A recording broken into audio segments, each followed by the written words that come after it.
kasi? Bakit mo ba pinagbubuntanan niyang Christmas tree? Tingnan mo, kawawa, oh. Nakalbo na, sayang. Tingin ka nga. Lola, hindi ko na ba makikita ang anak ko? Nasaan na ba si Ninya? Si Sofia. Si Sofia ang may kagagawa nitong lahat na to. Galit na galit siya sa akin kaya niya ginawa to. Eliza, hindi natin alam yan. Alam mo, pare-pareho lang kayo ni Michael eh. Bakit ba hindi kayo naniniwala sa akin? Hindi naman sa ganun, Eliza. Pero, bakit? Hindi mo ba alam? Hindi mo ba narinig yung sinabi sa akin ni Sofia noon? Nangako siya sa akin na gagawin niya ang lahat para pahirapan ako.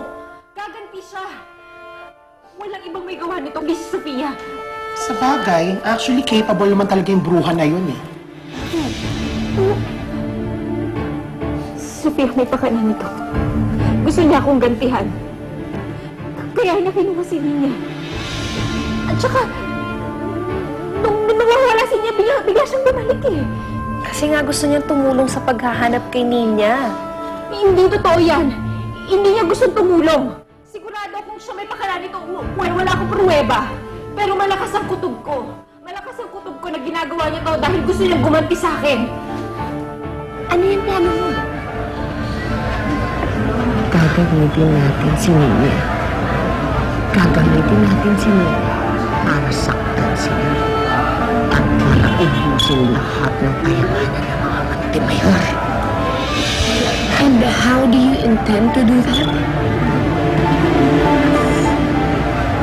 Trust me, darling. At makinig ka sa lahat ng sasabihin ko sa'yo. Makinig ka ng mabuti.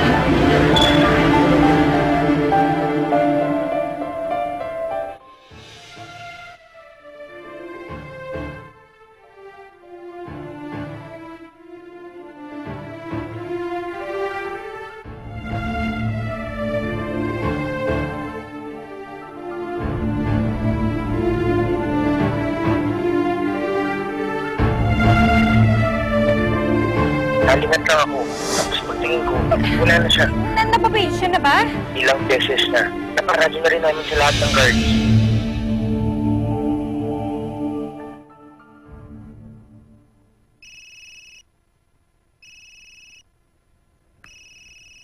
Hello? Luis? Paano ka? Bakit ka nakatawag? Talaga? At nakipag-coordinate ka na rin sa mga pulis? Salamat. Maraming salamat sa mga tulong mo. Sige. Bye-bye.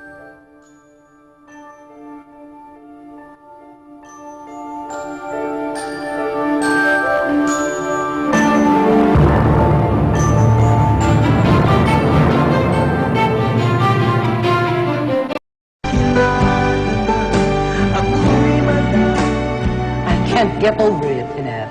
That Sophia's back. Oh my gosh. And you have to wonder about the timing. Bakit siya na ibabalik?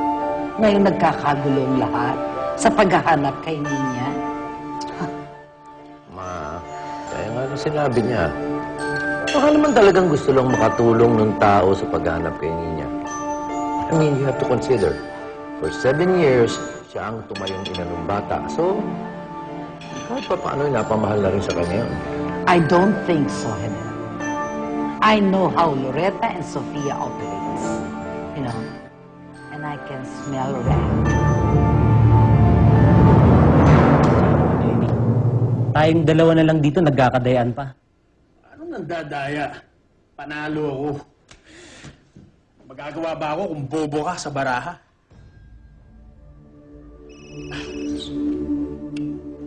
Hello, Sofia. Hello, Ella. Makinig ka sa akin ng mabuti. Tawagan mo si Eliza dun sa binigay ko sa iyong mama.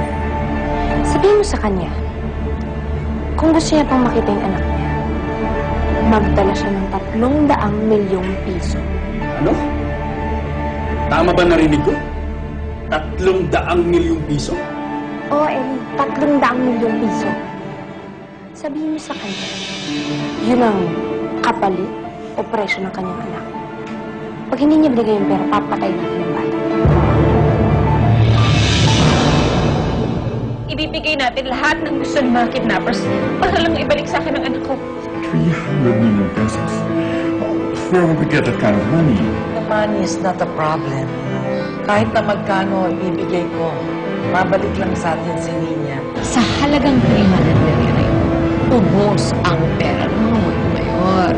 So kapag nakuha na natin ang pera ng mga multimayor, kailangan mamatay si Nina. Yun lang ang tanging paraan para makaganti tayo talaga sa kanilang lahat.